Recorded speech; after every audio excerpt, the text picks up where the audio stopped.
けど久しぶりにバイブス上げてこう嬉しそうできるスイカ Hello, everybody, and welcome back to another episode of the Castaway Anime Podcast. I'm Neon Manta.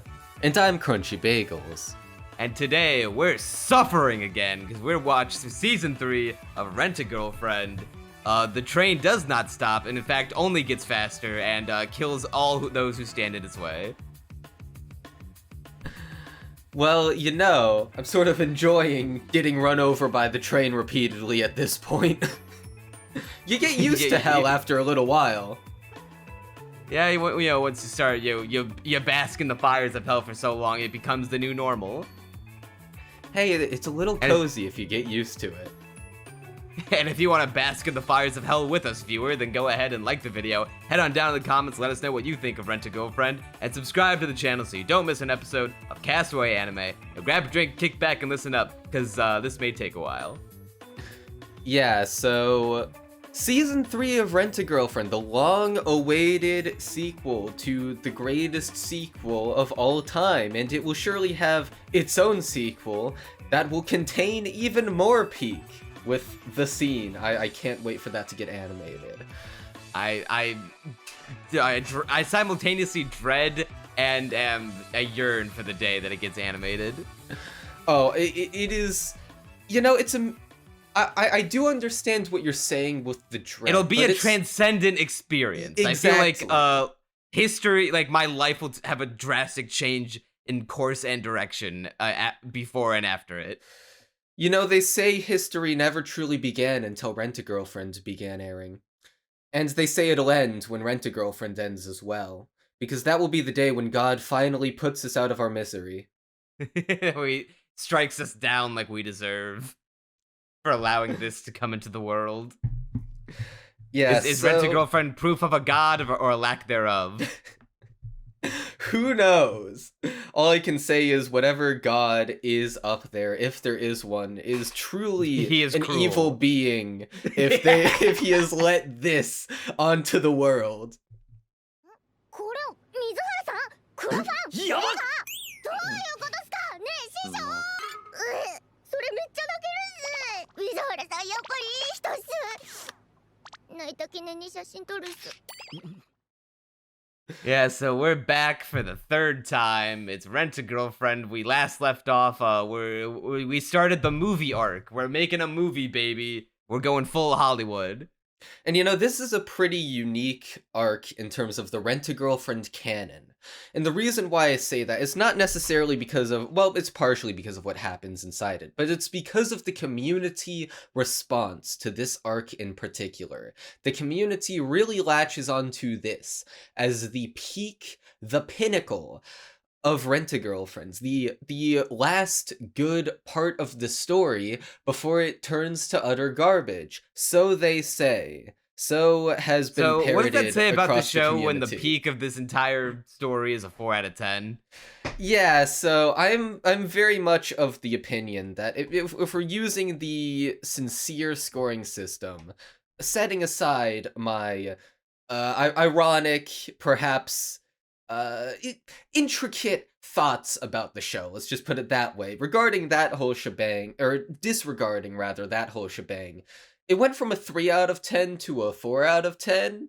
It had one legitimately great episode, and then everything was a slightly more tolerable version of what came before it, except for Yaemori Mini. What do you got against Yaemori Mini? Well, you know, to put it this way... Besides the fact that she's, like, everything wrong with women today. Yaemori Mini is just 3 Kazuyas in a trench coat. Yeah. Well, isn't she, like, half his size? three small Kazuyas in a trench coat. Well, this says a lot about our society when she's basically a female Kazuya, but she's cute so she can get away with it. God, imagine the outrage Mini. if the genders were reversed. Yaemori Mini, I guess we can just jump right into this, is basically Reiji Miyajima's idea of what a zoomer is. Is he wrong, though? Kinda. I mean, see, some aspects of it you can say, like, oh, that's totally how e-girls act in real life. But then, at the same time, there's, like, she says such outrageous things that it's difficult to believe anyone, except for the most pathetic person imaginable, would actually believe. And then there's this one gag where she takes selfies of everything, and that is like the most boomer thing that Rent-A-Girlfriend has ever done. Her entire shtick is she just takes a lot of selfies. I get that women in the modern era take a lot of pictures of themselves, because that... I mean, not to brag, but I've been around women, and yes, they do take the that black many pill pictures. Today, Crunchy? Perhaps. Well, we took the black pill as soon as we started watching this show. They do, in fact, take a lot of pictures of themselves. But not in this way. Not this flanderized and just weird about it.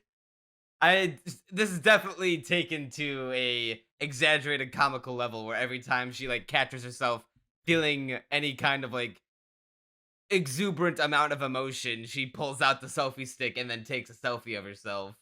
Well, see, the funny part is it's like retroactive justification for the idea that she was just filming like a conversation between her, or rather Kazuya, Ruka, and Chizuru, and she just happens to be filming it. It wasn't stalkerish or anything. She wasn't trying to upload it. She was just filming, bro. And so to make that not seem completely ridiculous, yeah, to make it not seem completely ridiculous, the show has this this gag where she's constantly taking pictures of everything. And it sort of has to do that because the idea that she was just filming is dumb. Like, why though? Well, that's because Zoomers feel the need to constantly document and record all of their opinions and thoughts on every little thing, so they can justify and vindicate their existence to the rest of the world. We can't, but we can't relate to that at all, having, what is this, episode 75 of an anime podcast where literal days of our lives are spent documented in these audio files on the World Wide Web. See, everything, like every sentiment you just conveyed, I think is actually true about the Zoomer generation, but the way the show goes about depicting that, I don't even think the show meant to depict that. It's not it's not a clever commentary on the state of our generation. It feels like a boomer saying kids these days. She feels completely flanderized, whereas in a smart show, it'd be an actual commentary on what kids these days are like and what ideas we're instilled with and how everyone, is trying to be special in this day and age. And, we're the generation that rejected the office job, that wanted anything but to be a wage cuck, as exemplified by literally me. Take that for what you will, but that there's something there. You can make a commentary about that. You can say interesting things about that and what that does to people. Yaemori Mini is not that. She is anything but that, but at least she's cute. She is hotter than Chizuru. I will give her that. She also has a good character design. The two antennae. Yeah. If you pull them, she will feel pain. Yes. I have this gag in my upcoming video where, she's clearly not human. These are her antennae, and they are vital organs for her kind, so it's moral to cut them off and make sure she feels nothing but utter pain and agony.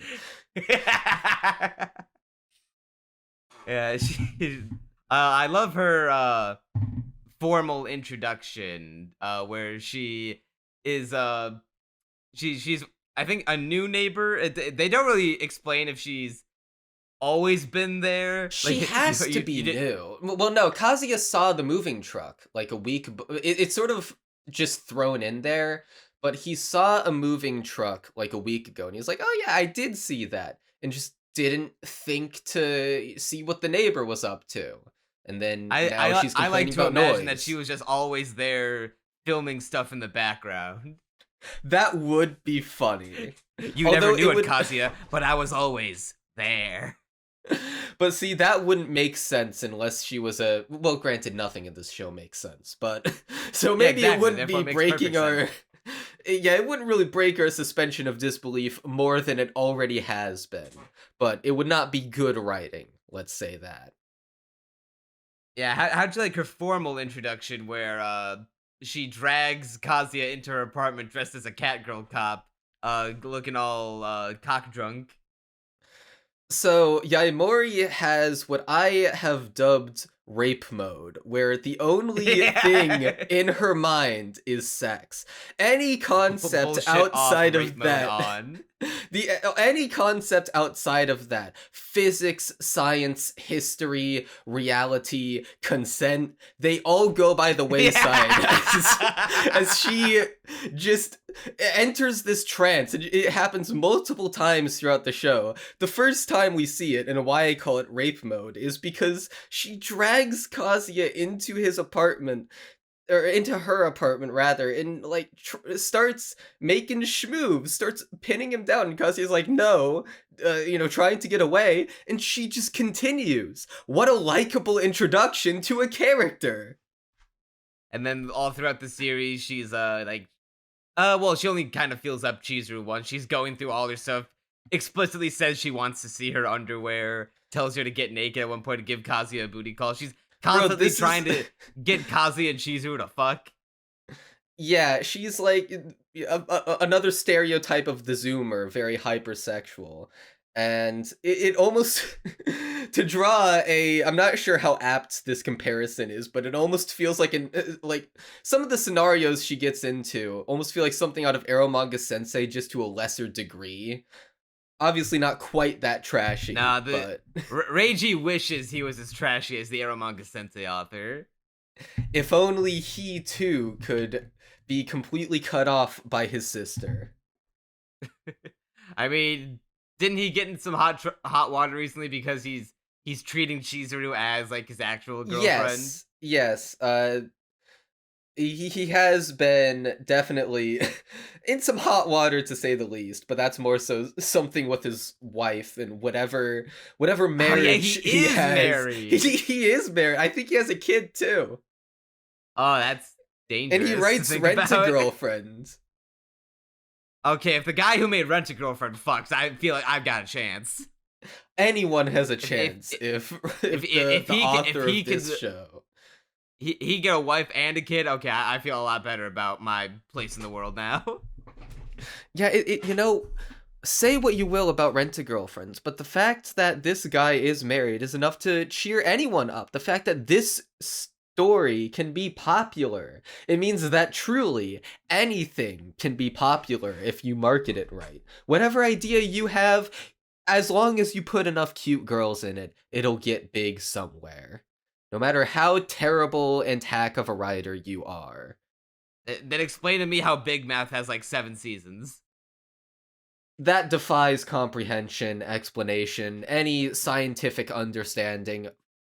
Maybe it's just the Netflix promotion. Maybe it got special snowflake treatment. I don't know. I think it's probably that, but my favorite thing about Mini from her introduction is when she starts calling Kazuya a master and all that cringe shit, because she's in complete awe. It's like she bends the knee and the head out of respect for his e-girl spending habits, because she's a fucking on top of being an e-girl cosplay streamer thought, she's also a total gacha whale, and she's like, oh my god, I spend so much money, and like I doubt myself sometimes, like, is it worth it to even roll so much for these, fake 2D girls? But you're spending all your real money on a real 3D girl, and you have no regrets. I kneel. I fucking kneel, Master Kazuya. How pissed did you get when you saw the line, the amount of money you spend is equivalent to the amount of love you feel? I wanted to die. See, Once again, classic Rent-A-Girlfriend putting dangerous ideas out into people's heads. so this, oh god, I'm not sure if Mini Yaemori is my least favorite character in the show, and the only reason why I am even remotely hesitating in saying that is because she just doesn't have that much screen time. So the other girls, like Ruka and Chizuru, you have to deal with them for longer amounts of time. But whereas you can feel pity for Ruka in the situation she's in, sure, she's spineless and pathetic, and you want to die when she's on screen. And in this season, she spends like the first half doing nothing but bitch and moan.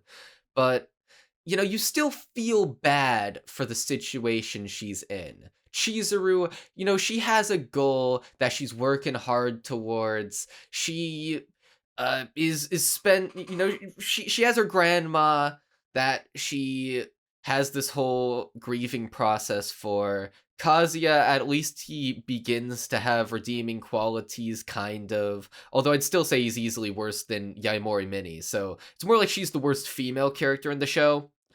But Mini just has no redeeming qualities whatsoever. I cannot think of one. Aside from being cute, which, what is that even worth?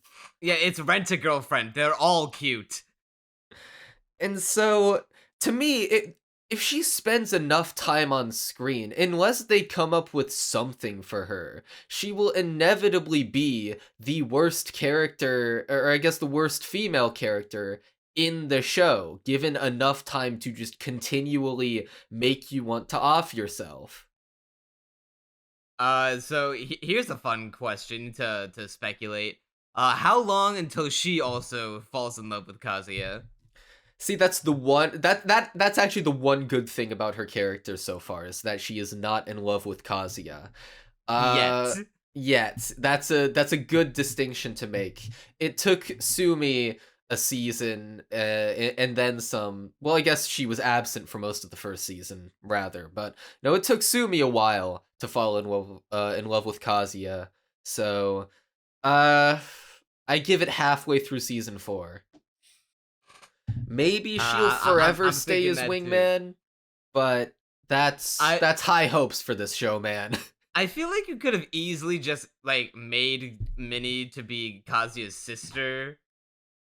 Like you could just write the story to be like, oh yeah, Kazuya has a sister, who just like is just a fucking Zoomer e-girl, and is just trying to help her brother get That laid. would be a better idea. But here's another thing. Yaemori is entirely extraneous to the narrative, and in its current state, the story could have functioned completely fine without her. I do not get why she was added, except for, of course, the reason that why not add another cute girl to this show? Because, and then profit. Yeah, the through line that the show is working through is that, oh no, the Kickstarter for the show is kind of floundering a little, but here we have an expert e-girl who knows all about internet analytics and, you know, algorithms and whatnot to help us out. That's the one thing she does that kind of is even tangentially related to the plot. But in terms of anything else, she just doesn't have a point. And what outside of that, you could easily write her out of the story. With minor retooling, you could take her out of the story entirely, and nothing of and value it would be better lost. for it. It wouldn't just be that nothing of value was lost. It'd be that we'd actively be getting rid of something that is taking away value from the story, what little value it still had left. And what I would do to retool this, other than obviously ditching her character entirely, if you really want to have Mini in there, I think she should have written the script for the show. Like the movie that they're making, I think she should have been the writer for it. Because in its current state, and this is related to a bigger issue I have with this season, that the movie stuff is very underwhelming. But Because in its current state, the guy who writes the script is just some nobody. We don't know who they are. We just see Kazuya crying, and he's like, "This is the one." And then he walks up to Chizuru, and he's like, "Yo, Chizuru, I found the one." And she's like, "Oh, cool, Kazuya, you found the one." Well, speaking of that scene real quick, because we're probably not gonna get a chance to bring it up again. Can we talk about how this is one of the few actual unironically good scenes in Rent-a-Girlfriend where the Kazuya's crying at on his laptop in class, but in the class they're reading Karl Marx, and he looks over at Kazuya crying during the lecture. He's like, "What the fuck?" I'm like, "Mob Kazuya, the base communist." Rent-a-Girlfriend, he's got political. The true comrade. Say the line, Crunchy. Talk about oppression. Yeah, that was like one of the few scenes in the entire of all 3 seasons that got me like actually laugh earnestly. But see, even then, there's still the thought on my mind of, that's it? He's just gonna get the script handed to him, and he's gonna cry, and we're... See, I guess I can get to this. There's still a little more about Mini I'm leaving on the table, which we'll surely get to. But I want to delve into this, because this is the movie arc. We are making a movie. And as a creative, as you may imagine, I inherently like those types of stories. Literally, Barakamon is one of my favorite shows of all time. So when I hear the movie arc, what I imagine in my head is probably something a little longer than this show, or rather this core, let's be real, because only really the first 6 episodes have much to do with making a movie. And even then, like, I think the first 4 or something to that effect are just fundraising it. There is more time spent getting the money to make the movie than actually spent making the movie, which is perplexing to me. Because I would imagine the fundraising, obviously that's difficult, and I do like that the show spent so long on it. But then, once you actually get into production, I know Kazuya's the producer, but surely there's more to the process than this. So they're filming this, well, okay, first of all, they get the script handed to them by nobody. That should have been an ordeal. Mini should have been really obnoxious in a lot of ways, and like Kazuya doesn't want to work with her, but she's a really good writer. She just, like, maybe she writes a short story and Kazuya sees it and he's like, "Yo, this is kino. This is kinography. This is exactly what Chizuru should act in. Make this or something with the same atmosphere as this, but a full-length movie and tailored to Chizuru being the main actor." And then we'd get to see some of Mini's creative process. What about the script that Kazuya cried at made him cry? I don't even really know what the movie's about. What elevates this script over all the other potential scripts he could have chosen? What Crunchy, that's that irrelevant information that does not conduce itself to seeing the girls in various states of undress and Kazuya fantasizing about them. See, you are right in that sense. But in terms of making a good story, which this show clearly is not... God. See, your mistake was thinking that this show was interested in exactly that. I never thought it was interested in it, but nonetheless, I can lament the fact that in this show about making a movie, we get barely anything about actually making the movie. So, the problems don't even end with the script. So we have an episode dedicated to Chizuru's acting. It is really underwhelming, because I've heard there's this YouTube video by Austin McConnell, and he talks about his experience making a short, not a short film, an amateur film that was full length, that he thinks isn't very good now, but he regaled the audience nonetheless with the experience making a film in a year on a low budget. And he talks at length about how there were so many days while filming where things almost went to shit. Their locations back out at the last minute. He had to retool aspects of the script to account for that. And they had to find a new location to film at. There were days when it was hot, when there were lots of mosquitoes, when certain shots didn't look that good. There were so many things that went wrong. And I'm just looking at this amateur film in Rent-A-Girlfriend that they film in a week, where nothing goes wrong whatsoever, apparently, except for a stray cicada on a bridge. I think they do film it for longer than a week. We just don't see every little bit of the nitty gritty. Unless did they specifically say that they filmed it over the span of a week? I remember the time. See, I know they mention it somewhere. It was either 1 or 2 weeks, is at least what I'm remembering. Maybe I'm wrong on that, but it was a fairly short amount of time. And because obviously the film crew was in a rush, they had their own film that they wanted to shoot. And I'm just thinking, okay, they're doing this on a short schedule because of extenuating circumstances. So clearly something should go wrong. In the editing phase, maybe there's shots that didn't look that good, that they had to work around. Maybe the only thing that goes wrong is a cicada on a bridge that Kazuya needs to kick off. And I'm just there's so much more that should be going wrong. This film should be barely being put together properly. It should just barely work out. I feel like there should be way more of a struggle than this. And even setting aside the fact... Yeah, there probably should, but then that would take away from showing off Ruka in a bikini. So, sometimes you gotta make sacrifices for the greater good, Crunchy. Yeah, there's 3 episodes in this season. And see, that's another thing. For a stretch of the show that you would expect to be at least more different from the rest of the show because of its reception, there are 3 episodes, one of which is just hanging out with Ruka, one of which is hanging out with Sumi, one of which is hanging out with Chizuru. That is literally just the things that have been happening in the show, to a T.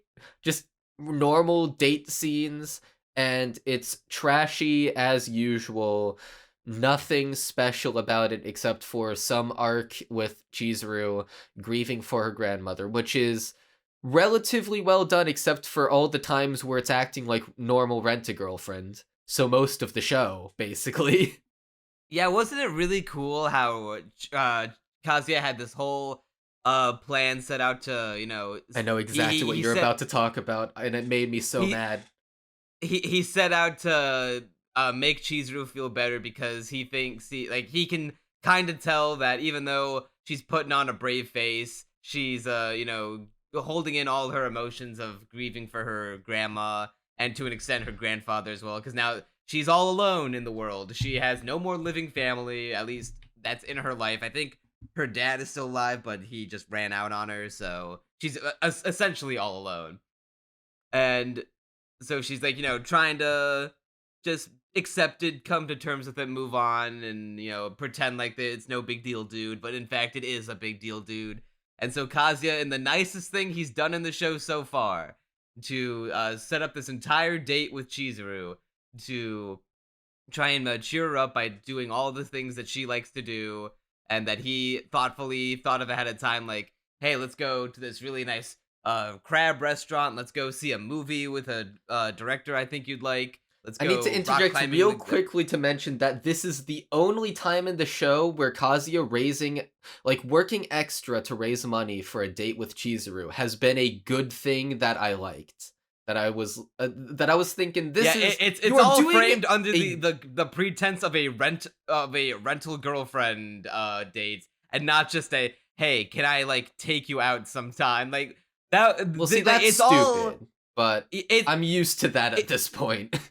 Yeah, that's all fucked up by the framing device of this, but If I you guess we can't ignore have all it the all. problematic context, it is a good thing that he is doing, working extra Yeah, and to give then Chizuru a good day. yeah, but then even if you were to take out the rental girlfriend framing of the whole thing, regardless, they still have to go ahead and ruin almost Yeah. every part of it by him ogling Chizuru and just shifting back into classic rental girlfriend. Oh, good, the Kazuya inner monologue of how she is and how much he's popping a boner over her. See, it's even worse than that because he has like this maniacal grin on his face at one point when she's changing to go rock climbing because he had this planned out in his head. This wasn't just on the fly horniness. This was premeditated horniness right here. Where his plan was to get Chizuru in sportswear and have her rock climb to ogle her. And it's like this is you're going out to help her cheer up over her dead grandma. Was that part? Was that like the explicit reason? I thought that the reason he took her to the rock climbing thing is because he remembered she enjoyed it before and then scouted it out ahead of time so he could get better at it and show her how to be even better at it too. See, and that was an element of it, but I don't know, the immediacy with which he goes into a maniacal grin and says instantly, "You've fallen into my trap." The You've only activated my implication, trap card, Chizuru. like the word trap means that the only implication that could have is that it was premeditated. Like, maybe he didn't have it planned beforehand, but then why say it's a trap? A trap requires pre-planning? It very much feels like premeditated horniness. And it's gross. It's awful. I hate it. And that's yet another thing with this show, by the way. You can continue, but then I have another point to interject with. I was just gonna say that Kazuya, like, despite the show's best efforts of making him the show is trying to have it both ways. The show wants to make him like a stand-up guy and like grow as a person, but then he constantly reverts back into his inner monologue, horny, cringe self. That's like it's like a black hole of sucking all forward momentum and progress and goodwill built up for him over the season. Because it needs to drag out his development in order to make it last as long as possible. / not have him develop at all in certain He's not regards. going to develop at all. He's going to be the same fucking cringe-ass horn dog at the end of the series that he is at the beginning. Well, see, he has to be like that. The only difference is that he's gonna have Chizuru's mouth around his dick by the end of it.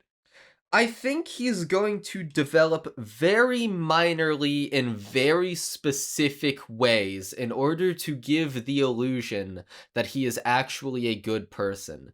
But in terms of the actual important stuff of him not being a simp, not falling in love with a rental girlfriend who by all accounts shouldn't love him back, that's not gonna change. He is not going to get over Stockholm that. Syndrome.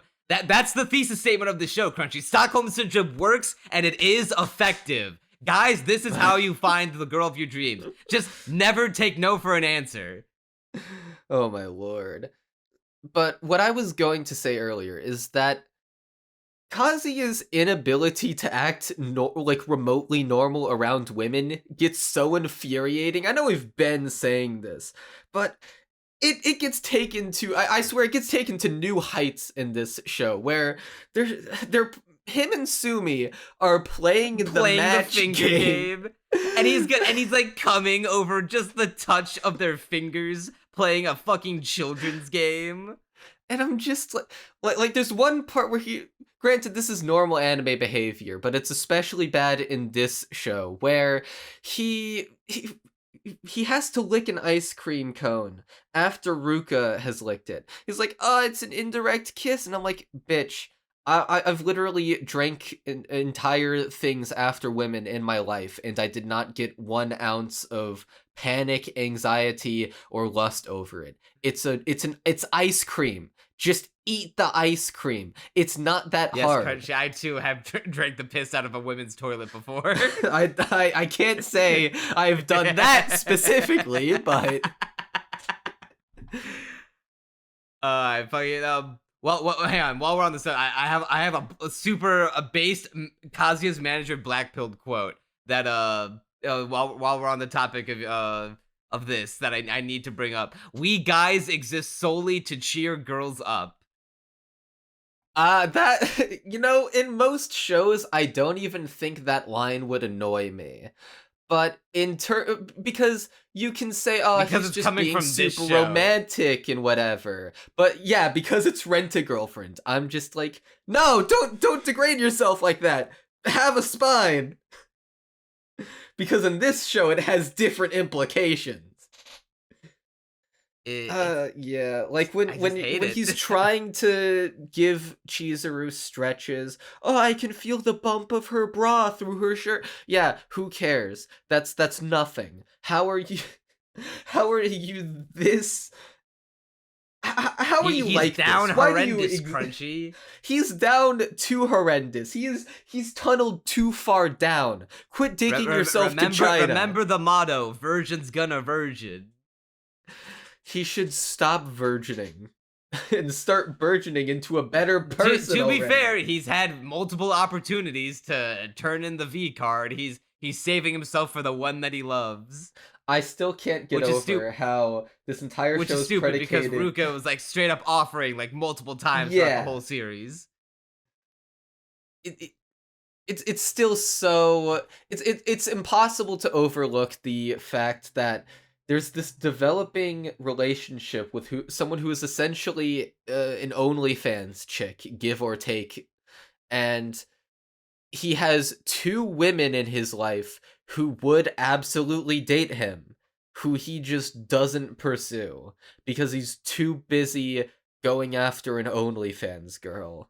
So who is effectively, for all intents and purposes, the equivalent of an OnlyFans girl. It is just it's horrendous. It's disgusting. It is morally reprehensible and socially irresponsible. It doesn't even make sense for Kazuya as a character. Cause like the show is trying so desperately to have it both ways. To have Kazuya be this this horny, deplorable piece of shit where he's like oh man, he's so pathetic. He's like getting off to all these girls of it, like the slightest thought, the mere hint. Wafted of an inkling of a girl sends him into an uncontrollable downward spiral of horniness. Yet we're also supposed to believe he's this upstanding guy at heart, where he would save himself for Chizuru, despite Ruka offering multiple times to fuck him and give him everything that he wants, or Mami doing the same thing. It doesn't even make sense. See, there's a version of the show where that would make sense, but when you see stuff like him basically cooming over Sumi tapping his hand, I all I have to think about is episode, what was it, like 8? Something around that point in season 1. If he's about to bust over her tapping his hand, he should have literally no self-control when Ruka literally throws himself at Kazuya in season 2 and says, please, fuck me. She takes him to a love hotel in season 1, and he declines, yet we're supposed to believe that Sumi also tapping his hand would make he has self-control. Fucking right, dude. Yeah, it doesn't make any sense. Real quick, I had this planned out ahead of time. I want to give you my impression of every conversation that happens in Rent-A-Girlfriend. This is like this is a 101 crash course in how to write dialogue in Rent-A-Girlfriend. All right, ready? Chizuru and imagine this. I'm setting up the setting. Imagine Chizuru and Kazuya are at a McDonald's. Chizuru, hey Kazuya, can you watch my stuff? I need to use the bathroom. Kazuya, sure thing. Chizuru goes up to use the bathroom. Kazuya looks down at her food and sees her half-eaten Big Mac, and he goes, whoa, Chizuru's burger. Her teeth marks are so small yet so strong. You can see the indentations of her bite crystal clear. Oh man, imagine those teeth around imagine those teeth around my balls. Chizuru, bite my balls. I'm dying.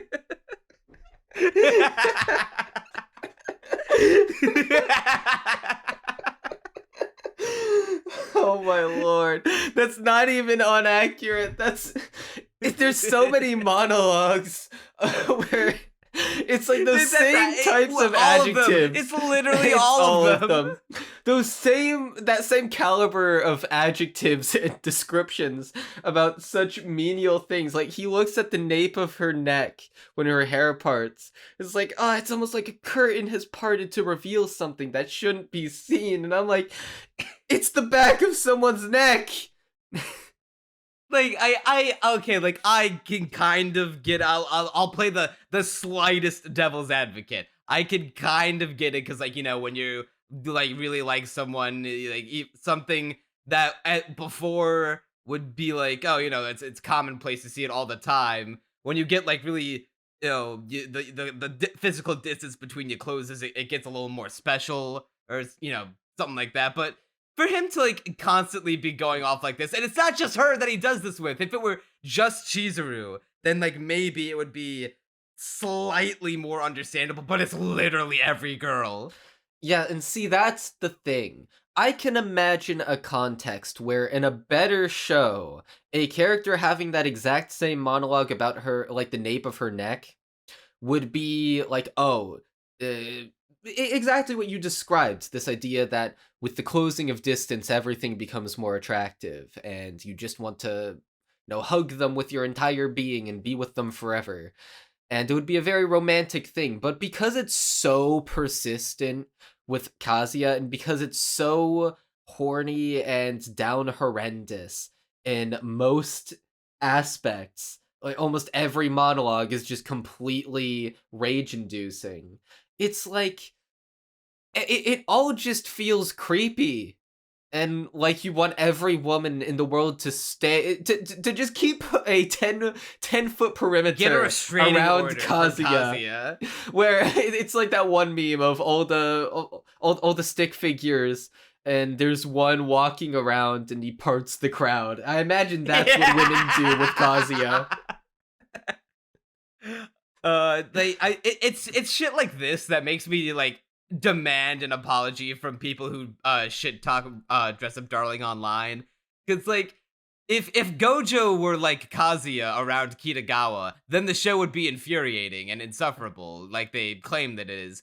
But Gojo's a fucking, like, upstanding, the actual gentleman who, you know, gets reasonably embarrassed around the stuff that Kitagawa does, because the joke is that she has no filter and just straight up doesn't care, and that like sets Gojo off in a way that's like, oh, that's okay, that's super strange that you're doing that to someone who you barely know, but I guess you're just super casual like that. And every time he gets sexual thoughts about her, he feels, like, ashamed about it. Like, every time that he's had a wet dream about her or starts jacking off thinking about her, it's like, it's always followed up with, like, a level of shame and, like, a refusal to acknowledge it. That's, like, appropriate for a high school boy his age. This is a grown-ass man. Yeah, that's another thing, too. It's not even, like, because Gojo not only is just more respectable, infinitely so, by the way, but he's also a high schooler. You know, him getting a little, even the slightest bit Kumarish at Kitagawa is unendingly understandable, because he's, like, 15. He's a teenager. Kazuya's how old? 21? Something like that. He's an adult, and he acts like he's 14 and just discovered what sex was yesterday. It's just not good writing.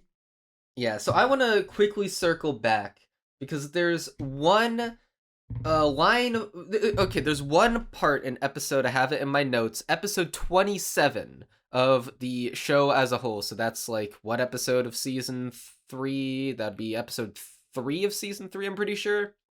And near the end, Rent-A-Girlfriend has, by accident, the most genius moment in its entire runtime.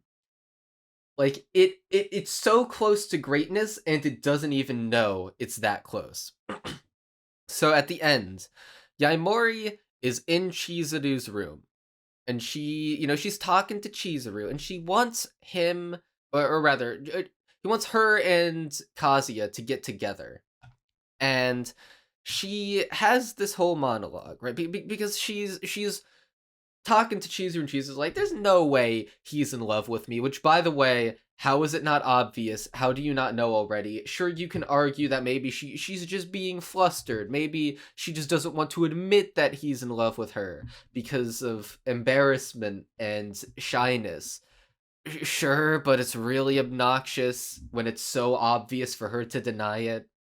But Yaemori, to counter this, says, and I have this quoted, "Do you really think people can draw lines in the sand like that? Pay money to go on dates, say goodbye, and that's that? Do you really think everyone accepts that as it is? Do you really believe that none of them would want to be your real boyfriend? Getting to date you for just a few hours would make anyone wish you were their real girlfriend." I skipped a few lines, but that is the abridged gist of what she says. And I genuinely, paused the show and was just in such utter disbelief at what I was hearing.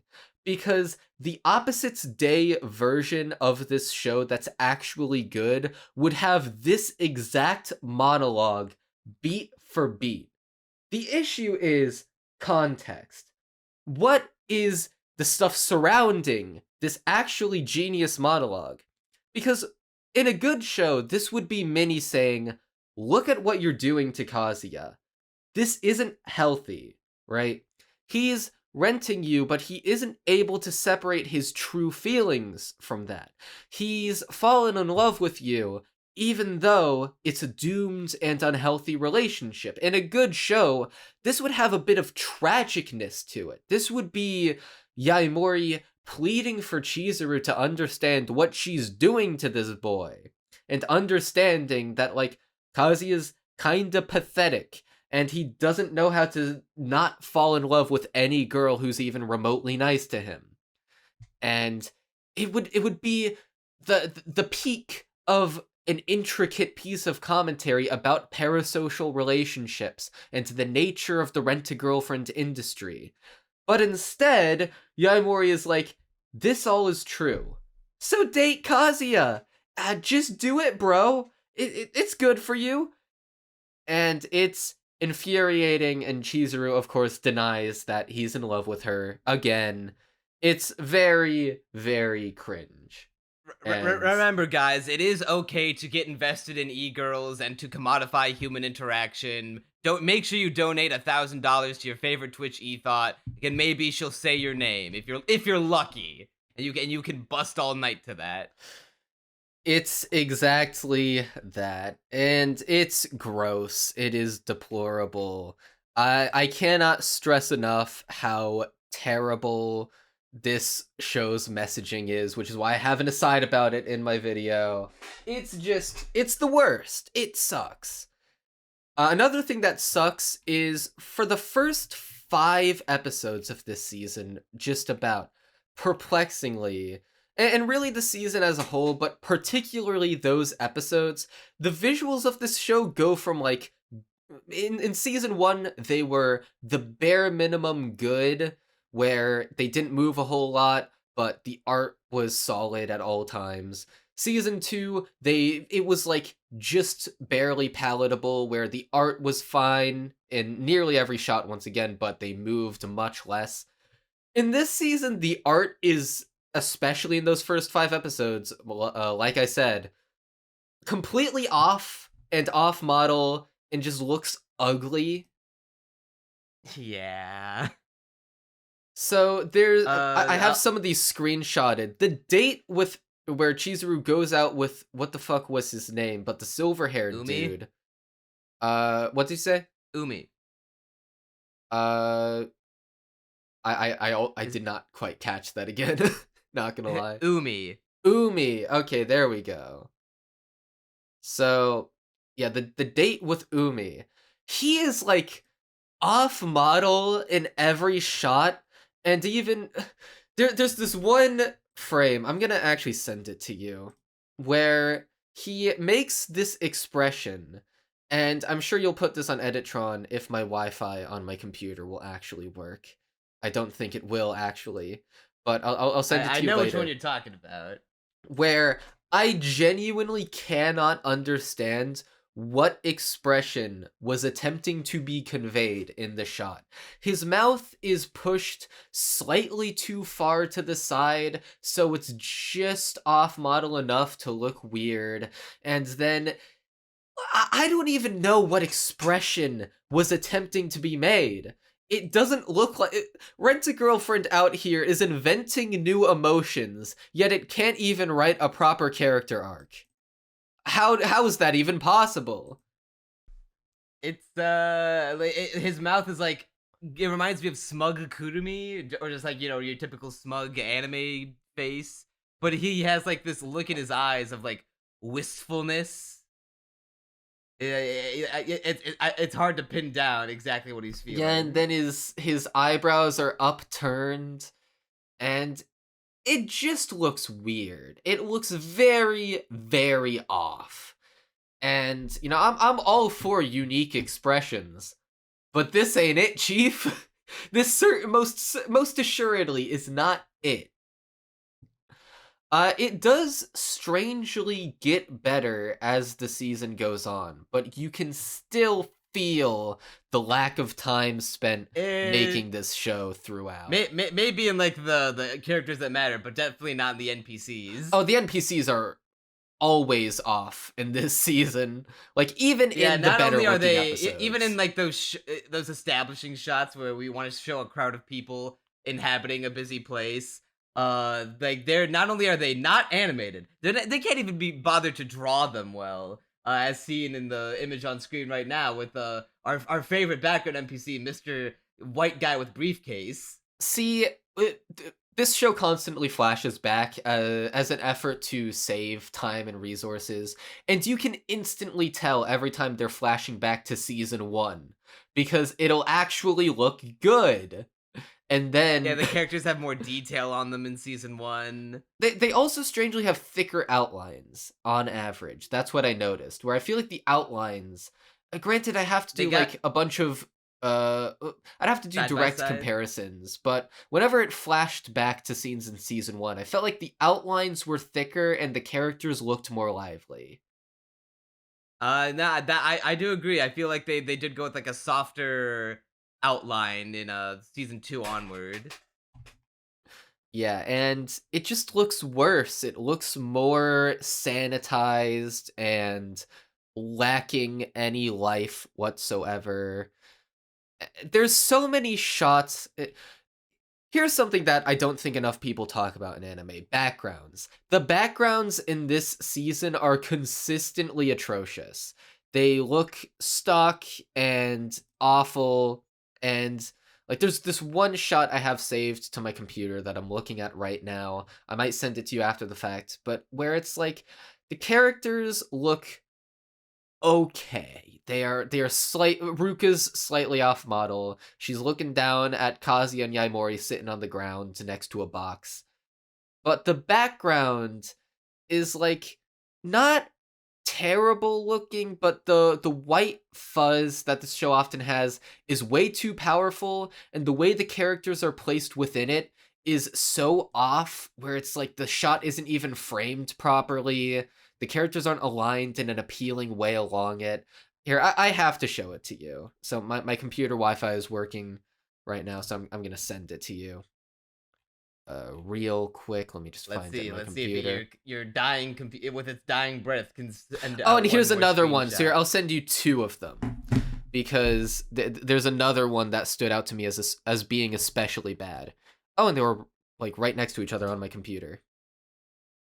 Like, send them before your computer dies again. Yeah, I'm sending them. They're uploading.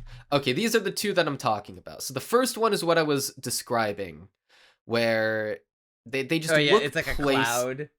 Yeah, and they just look placed on the background in such a weird way. It does not look properly framed. Like Kazuya and Mini, maybe you could argue. I still think it needs a little touching up. But Ruka just feels... No thoughts behind those faces. Yeah. but Ruka's just placed there so weirdly. It feels like it should be zoomed in more.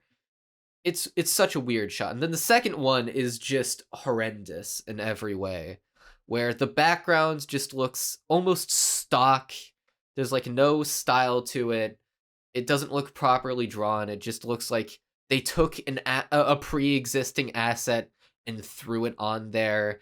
Kazuya just looks Kazuya just looks atrocious. Mini at least is kind of funny looking, but in a way that would feel in place if it were a better looking show on the whole. Kazuya just, what even is that? I feel like the proportion of the scaling is off. Like, I feel like it does Kazuya's look completely off. bigger It does than look he should very be. off. Yeah, and like the framing of this shot too is completely awkward looking. It does not look right. It's atrocious. And that's a persistent issue in this season. Maybe not always as bad as those shots, but like on average, the directing and shot composition is weaker than in the prior seasons, even though it was already weak in those to begin with. The backgrounds always look sanitized and like it looks like they're from a completely different show. And It doesn't look like he belongs in the world that he's inhabiting. Yeah, it's that, but actually, it's unironically that. Crunchy, I'm gonna come clean. I watched most of this season on double speed. I had a feeling. I had a sneaking suspicion. But you want to know what I've gone through. You want to know what speed I watched it on? 0.5, baby! I wanted to savor that! No, I watched it on 1x, but... To be fair, I did turn it back to normal speed whenever something interesting happened, or... How rare was that? If it's when something interesting I is kept it on happening. normal speed the entirety of the grandma sequence. Okay, so you kept it on during the only good episode of the show. Yeah, and then as soon as I could tell that we were done being sad, I turned it back on again. Yeah, So like as soon as it hard cuts to Yaemori. Yeah, I was literally gonna say, it's like, damn, this is if I liked these characters more, or if I were ever invested in them, I would probably be really sad at this scene. But, you know, at least you've kind of, by definition, by all intents and purposes, made a sad scene. Too bad you just destroyed it, all of, like, the mood that you set by hard cutting between the commercial breaks to crying Yaemori. See, I wouldn't even mind that if it weren't for the fact that Yaemori is an obnoxious character, so every time you see her on screen, you just want to die. But she's not even, like, sad crying. She's moe crying. Yeah, and I once again wouldn't even necessarily mind that if it were a character I enjoyed, because I'm way more tolerant of harsh tone changes than you are. But it's because she's a character I don't like that I'm just like, you know, I was kind of liking what we had before. Could we go back to that? And I guess that brings us to the only good, like, wholesale good thing that happened the entire season. Someone died. Yeah, the only good thing. Someone died. So, yeah, this is the best episode of the entire show. Like, without a doubt. And so much about it is so good. There are a few missteps it makes, because of course it does. It's Rent-A-Girlfriend. But I'll be the first one to admit, I was starting to tear up a little. They did not actually fall from my eyes, but they did not coalesce in great enough quantities to start falling. But I was watching it, and then my vision starts blurring a little, and I'm like, oh wait, I'm actually like tearing up. And I was like taken aback. I didn't tear up, but I was made to feel sad, but I feel like that's less of the show's storytelling and more of just the, hey, we're gonna take you through the death of a dying grandparent. I'm actually gonna disagree ever so slightly, like the tiniest bit. You're mostly right, but I think there are some aspects of how it tells the story that make it There, sadder and like more there, impactful than it would have been otherwise. But then there's there are certain pieces elements. to it. There are pieces to it that if I gave a shit about these characters, it would be it would have hit so much harder. If I gave a shit about Kazuya and Chizuru, and then he did the thing with the projector, and they got to have Sayuri's very last thing she ever saw in this world be her granddaughter's movie, and finally see her on the big screen, on the silver screen, then like, damn, yeah, that would be real I would good. be Like bawling that on would the be a nice. floor if I actually cared I about would. them. I feel like I would have cried, but because I don't give a shit about Kazuya, and I know this is a outlier. This is not a consistently good thing that he does. This is just for the sake of the narrative to wring the most emotion out of the viewer possible. We have to make him this altruistic standout guy, and then yeah, I don't care about Chizuru. Like, yeah, her plight is, a sad one, but yeah, I don't like her. So what I like about this scene so much, and that I do want to give the show actual kudos for, is that it's very give and take, in the sense that it's not wholly good. My biggest fear going into this is that it would just be another drama scare and she'd see the movie just fine. Like when she first collapsed, I was thinking, there's a 50% chance that it goes the good route. There's a 50% chance she's fine, and then she sees the movie, and then it's just Wow, bad. Crunchy. So the good route is that she dies. Yes, the good route is that she dies. Unironically.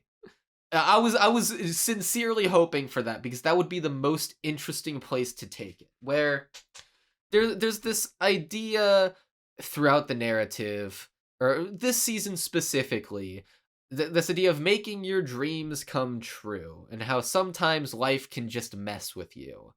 Granted, it's Rent-A-Girlfriend, so the thematic through line is not particularly strong. I felt like pushing this dreams can come true message alongside the a paid fake relationship can turn into a real one with enough persistence premise is very irresponsible.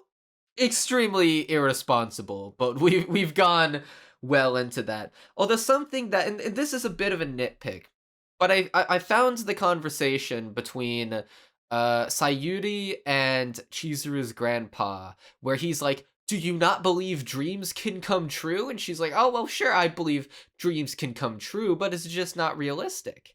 And I was like, it felt like Bitch, there was you're a an nuance. actress.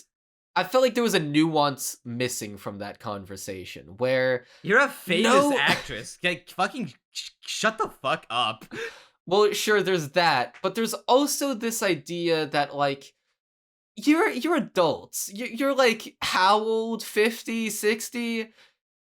Surely you understand that there's more to it. Like, I can kind of understand the grandpa just saying blindly, dreams can come true. You should always pursue your dreams, because that feels very in character for him. He's a lovable guy. But Sayuri, like, kind of accepting his logic, in the sense, accepting his black and white logic of dreams either can come true, or they either do come true or they don't, and I live in the world where they do come true. Like, surely you, of all people, would have more nuance than that, of thinking, well, there's prerequisites, and sometimes life gets in the way, and it's not so black and white. It felt a little bit like maybe there should have been more nuance in that conversation. But that's a bit of a nitpick in the grand scheme of things. But circling back to this idea of dreams coming true or not, life does get in the way. The narrative does, in a sense, insert that nuance back into the narrative, where it seems like at the last second things are all going to go awry. And it's a very give and take in that regard, where, Kazuya, in the nick of time, gets the projector to the room, but Sayuri, her eyes close and she isn't able to watch most of the movie. It feels very realistic and true to life in that regard, where dreams don't just come true or don't. you make the best with what cards you're dealt with. And in this case, they were dealt the worst possible deck, and they still managed to salvage as much out of it as they can. And I like it when a show isn't solely the best thing that could possibly happen for the characters. They don't get the happiest ending, but rather they get dealt a shitty hand, and then they make a happy ending from that. And I think I do want to give the show props in not going the full happy route of, oh, she gets to watch the movie and then she dies and then we have the grief arc. Instead, it does acknowledge that sometimes things can just go horribly, agonizingly wrong. And for that, I have the tiniest spark of respect for it. Granted, that's drowned out by the puzzle everything. Pieces were there. Yeah. To make this a knockout scene. Unfortunately, it's in Rent-a-Girlfriend. That's actually the biggest problem with the scene. The fact that it's couched in this horrendously atrocious narrative. Because the one aspect of the scene that was still as frustrating as always, because it's Rent-a-Girlfriend, is that Chizuru one of the biggest things on her mind is, should I dispel the lie, bro? Should I tell Grandma Sayuri that me and Kazuya aren't are actually rentals, and we're not actually dating? Yes, you should. You should actually do that. But what if, no. But what if the very last thing my dying grandmother hears was that I've been lying to her this whole time? And that, I will give the show some props once again for that, for somehow recontextualizing that asinine lie enough to where it felt believable that Chizuru would be torn up about it. Now, is that a mature, responsible thing to be torn up about? I'll let you decide, viewers at home. I'll let you decide that sound one. off in the comments. But, it was at least believable enough that she would feel torn up about it, and I did begin to buy into her struggle just enough that it did not piss me off as much as I thought it would. But that being said, I still think it was a massive misstep that she did not actually tell the lie. Did not actually dispel the lie, rather. That she did not clarify we're not actually dating. God damn it, I want this show to stand for truth so badly, but now it has irreparably made a decision towards pro-lying. And I hate that. It's just an irresponsible show. I've been saying it every season, every podcast, but I feel like this is like a show that's dangerous, has a net negative, dangerous effect on society. I hesitate to say that almost any piece of fiction would have a net negative effect on society. I think that the fun that people have in bashing it probably outweighs the damage it causes. And if you do take Rent-a-Girlfriend as like serious life advice, I feel like something else would have messed you up anyway. I'm not sure if I would necessarily blame Rent-a-Girlfriend specifically for that. But as I've been saying, I view Rent-a-Girlfriend as more of an enabler.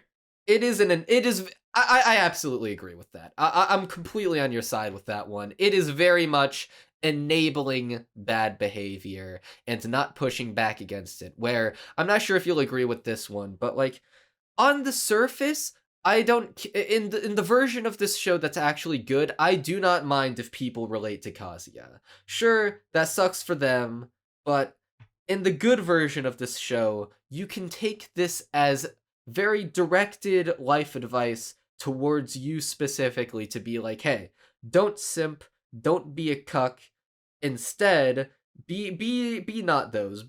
Have the good ending. Be not a loser.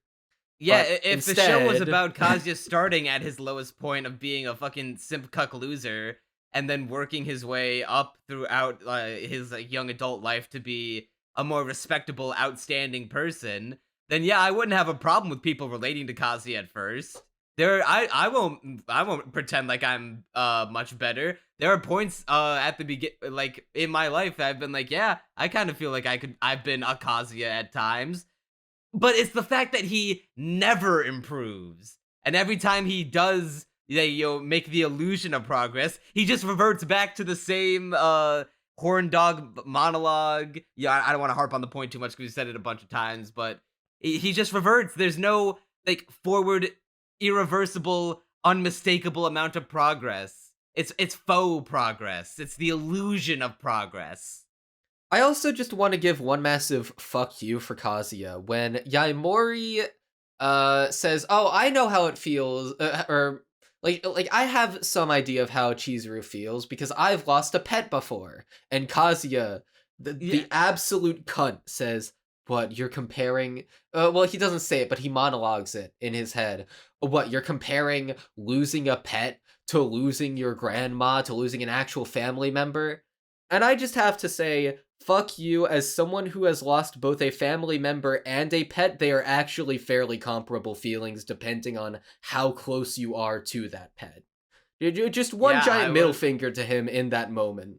Because fuck you, that is actually a really painful thing to experience. Yeah, I was not a fan of that line. I don't really have much words for it besides what we already said. Yeah, I mean, it's the one good episode of the show, and I think it was a great moment, all things considered, but its biggest issue, once again, is that it's in the wrong show. If this were any other show, this would be peak fiction. And it is kind of, at times, peak fiction, but it's trapped in abyss fiction. It wants to wear the skin of peak so desperately, but it cannot escape its abyss confines.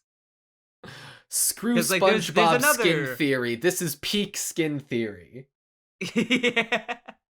Because there's another, like, the whole Kazuya taking Chizuru out to make her feel better is, like, we said it's not the same thing to do, and it does lead to a very, once again, if this weren't a better show, this would be another powerful scene where Kazuya is finally, like, gets Chizuru to be like, listen, like, I respect that you're strong. I respect that how you're able to hold your head up high and look at the bright side of everything. Well, see, this one didn't make me feel emotional because there were too many problems with this where I couldn't disregard the fact that it's trapped in abyss this time.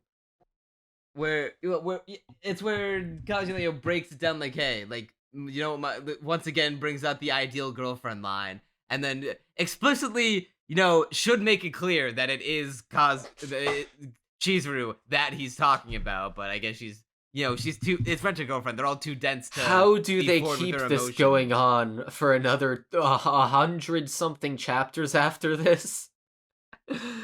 Well, they did get together at some point, but I couldn't. Oh yeah, exactly they do get together, and then don't they break apart again?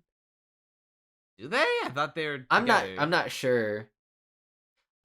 Because from what I've been told, a lot of progress in their relationship gets reverted. So either they break. Ooh. What I can only imagine is either they split apart or they stay together, but like Kazuya, they start having a bunch of drama constantly, and it becomes an absolute trash fire, which I am down for, by the way. That sounds fun as hell. I feel like it might be the latter, because I have seen a clip, not a clip, a manga panel of Chizuru kissing Kazuya in front of all of his friends, and like saying something along the lines of like, yeah, he's mine, I'm his girlfriend.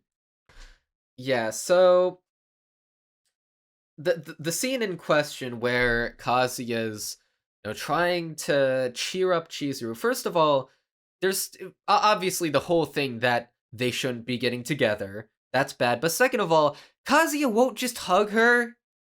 She's crying. Yeah, that was fucked up. How he was about to hug her, but then for some reason doesn't. The reason even Yaemori is like, there's like, doesn't Yaemori say something along the lines of like, like girls like no woman is an island.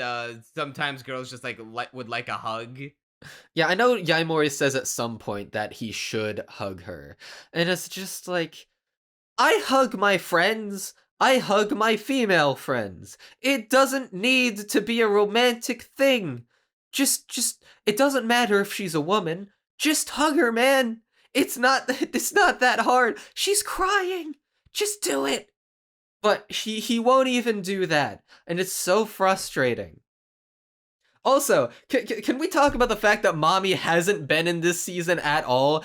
One of her only appearances is her explaining the rules to the match game. I popped the fuck off when Mami showed up to explain the rules, because I was like, oh my god, they made Mami have a use that's completely superfluous and tangential and doesn't matter at all. Could have been explained by anyone.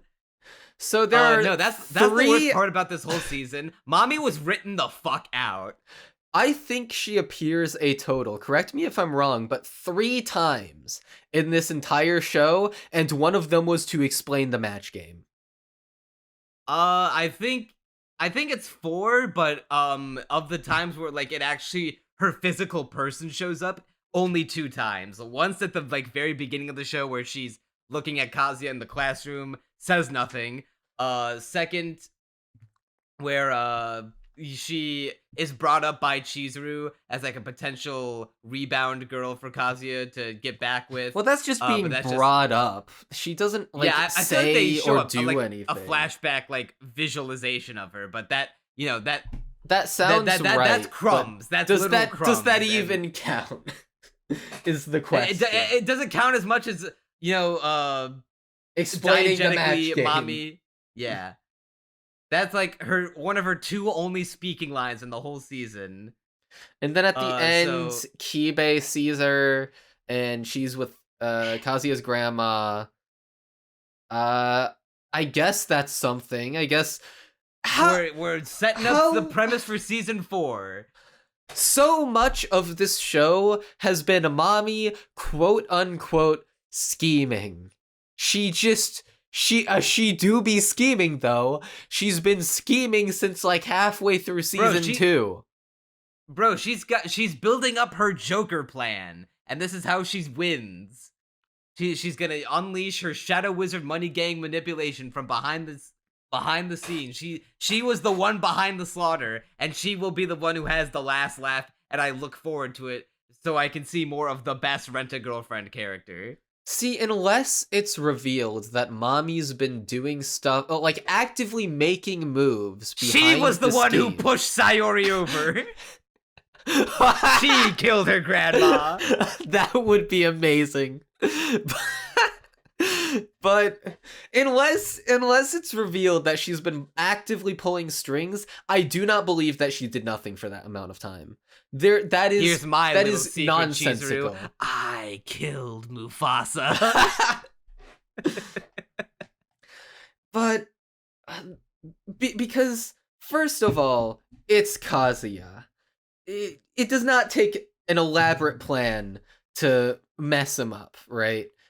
I could mess him up with 5 minutes of thinking about it. She does not need a month to scheme. But second of all, but the fact that she is taking a month at least to scheme about the ultimate cancel Kazuya or ruin Kazuya's life plan makes her super endearing to me, because I'm like, yes, ruin this man's life. He does not deserve happiness. But see, there's no way it's only been a month, though. It's been since, most of season 2 was spent with her quote-unquote scheming. And then, how long does season 3 take in the actual chronology of the series? Multiple months, probably. Probably, yeah, no way it's 1 month. So she's spent how long 2, maybe scheming? 3. And so, here's the thing, I don't at buy least into she the showed idea. up in season 2. I don't buy into the idea that she spent that she can hold herself back that long. Well, no, because the real Mami, answer is that the author didn't know a way to naturally work in this this bad person into this story of making a movie without it being making it come off as like a cartoonishly evil villain, like, oh, I will sabotage the movie somehow, and I will ruin your dream to show a movie to your dying grandmother, Chizuru. We can't have her be like that explicitly evil. Well, see, what I expected is that we'd get the movie making stuff, but then also we'd get Mami stuff at some point, and it would not really tie into the movie. And I don't, like, you can argue that's hack writing because, oh, shouldn't they be connected? I think it's more hack writing to not include her at all effectively in the entire season, and just we had to throw Yaemori in there to fill in the cute girl quota. The show started with 4 cute girls. It's got to have 4 cute girls in rotation. Emphasis on in rotation.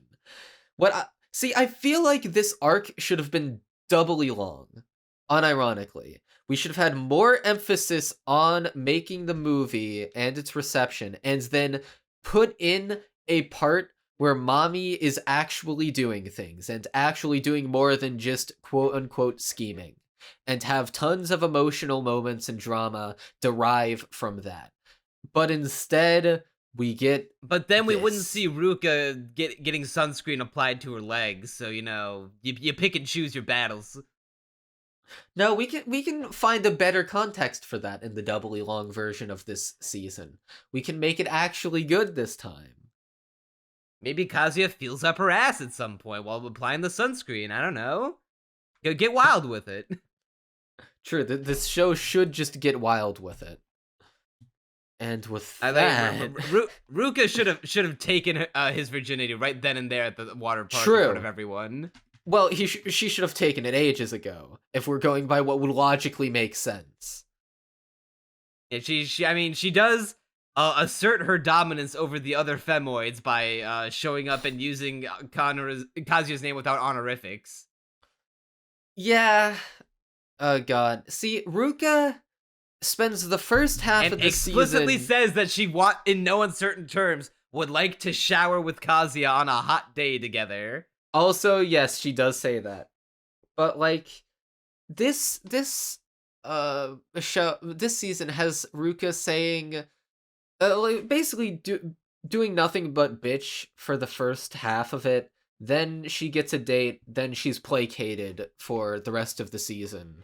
As much as that's what she is. She's her. A bitch that needs to be placated. See, he should just either get with her and here's my new ship. I think Kazuya and Yaemori should get together because they're made for each other. Like I said, Yaemori is 3 Kazuyas in a trench coat. And so just get together. They're perfect. They're a match made in hell. That is the best way to describe it, huh?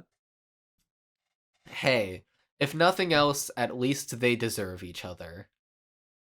Yeah, and now here's the final question. Do we deserve a season 4?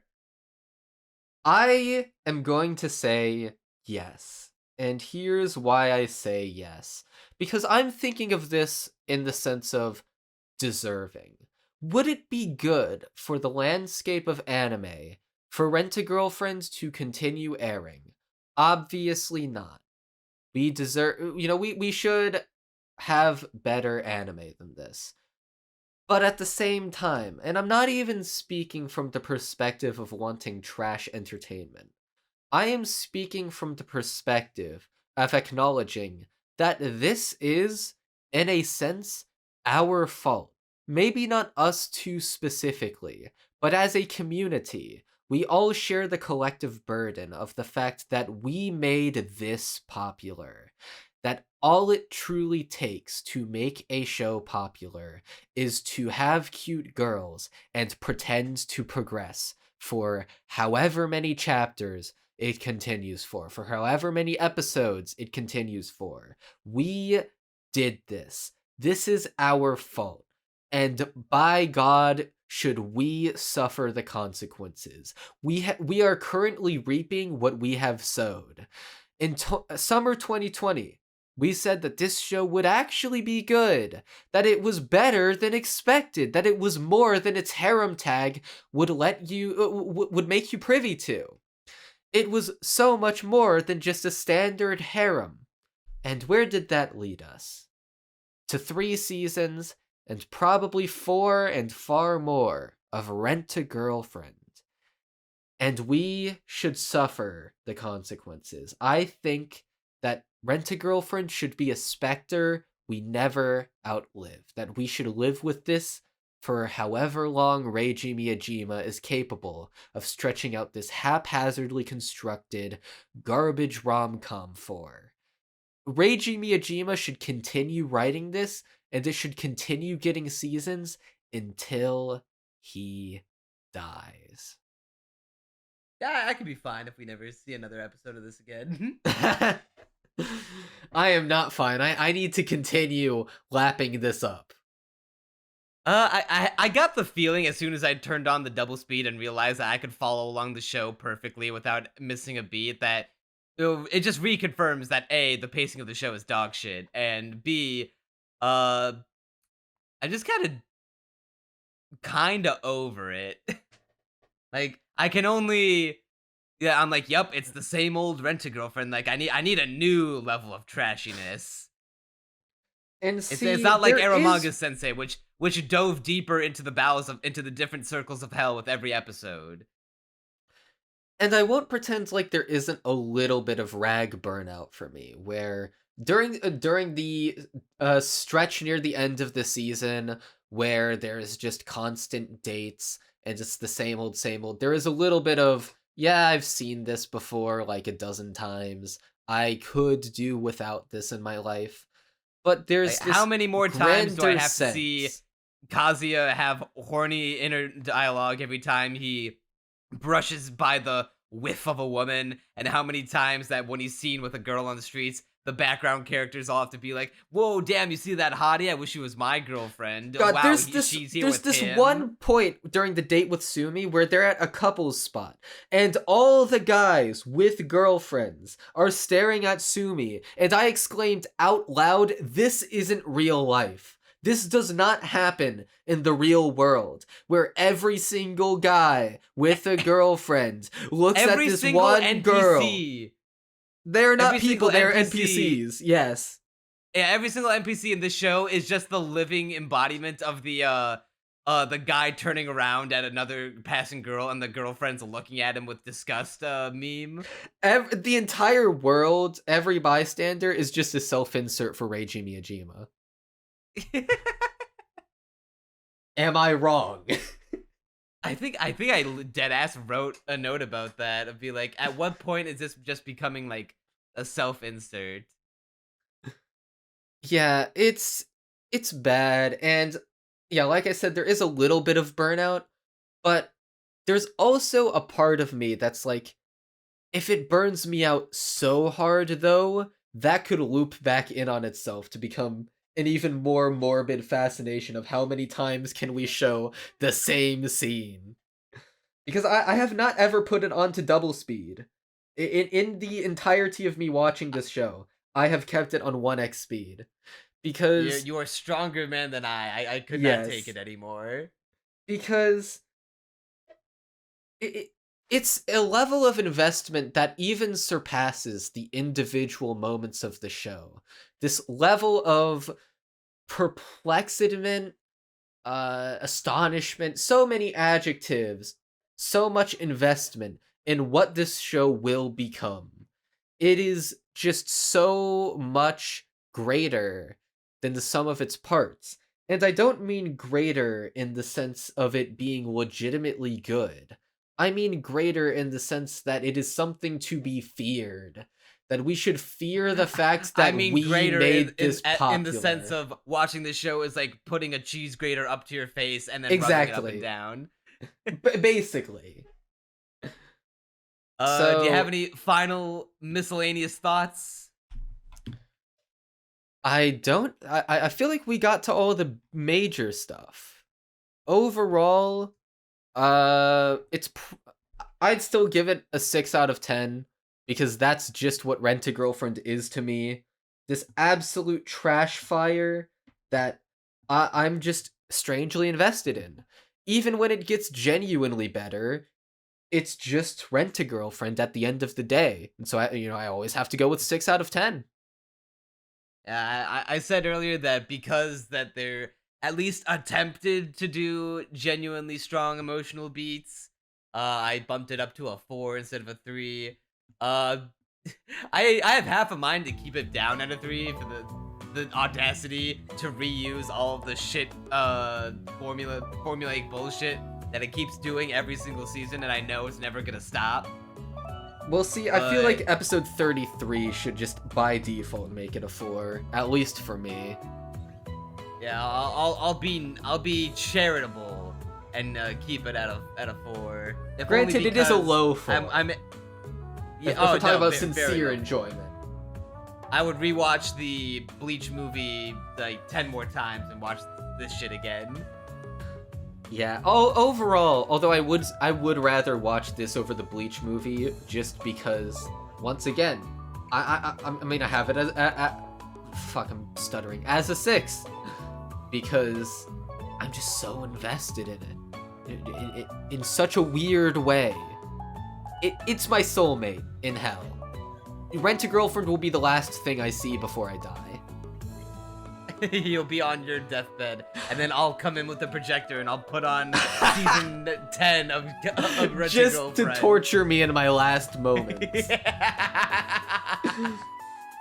And you know what? And if you want to provide the funds to make that possible, viewer, go ahead and like the video. Head on down to the comments. Let us know what you think about Rent-a-Girlfriend season 3. Is it actually kinography and we're just fucking wrong about it? You're the one in the wrong if you think that, you stupid, but, you know, you're free to be stupid and wrong. And subscribe. Yeah, and hey, we'll be here for season 4, if it airs when it airs, so look forward to that. Yeah, we will ride this train, this trolley scenario out to the very end, no matter how many lives it consumes. And that'll just about do her for this episode of Castaway Anime. I'm Crunchy Bagels, for some reason saying the outro first. And I'm Neon Manta, and you'll see us next time.